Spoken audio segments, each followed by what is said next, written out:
Could we get a RICO law against politicians? Check this out. Leave your comments, ding the bell, share it with your friends, and subscribe to our channel. Jim in Boise, Idaho. Hey, Jim, RICO statutes? Yeah, Tom. Could you explain a little bit of it and then tell me if you think that there's some correlation between it and the whole Republican Party, and especially Trump? Yeah, back in the 60s, there was this real problem. Prior to 1961, J. Edgar Hoover, who was mobbed up, he was being blackmailed by Santos Trafficante and Carlos Marcello. They knew that he was gay, and Clyde and he used to go down to Hialeah every year, and Trafficante would give him money to gamble and bring him male prostitutes and things like that.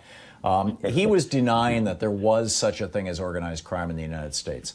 The peak of prosecution of the mafia was, I believe, 13 people in 1 year during the 50s and 60s when J. Edgar Hoover was head of the FBI. Bobby Kennedy came in as Attorney General in January of 1961, and that year, 1961, there were over 700 prosecutions of the mob. And one of the ways that they did this is they got, and I'm not sure exactly when this legislation was passed, so the timeline may not line up perfectly, but they passed this piece of legislation called the Racketeering Influence Corrupt Practices Act, RICO, Racketeering Influence Corrupt Organization, excuse me. O stands for organizations.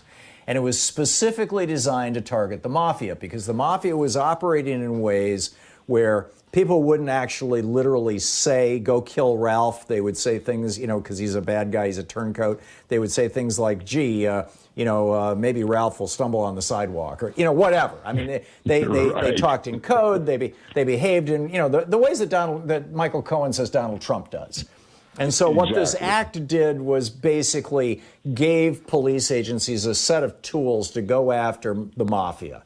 And they did. And the RICO laws were used very effectively against the mob throughout the 60s, the 70s, and the 80s, or at least the very early 80s. And I'm not sure if they still are now or not. And, but the mob largely had their back broken as a result of those efforts that Bobby Kennedy started.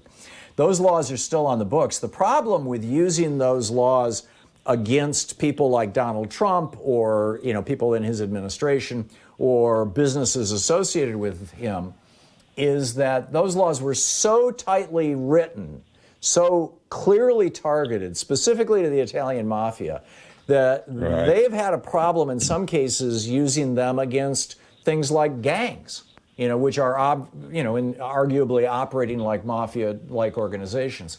And it's a real challenge to use them against government officials. What we need is a 21st century version of the RICO laws that can be used against corrupt politicians and against billionaires and corporations that corrupt those politicians. But I'm not holding my breath. That would have to get through the Senate, with Mitch McConnell in it. But it's the kind of thing that I think we should be pushing for if we get control of the House, Senate, and the White House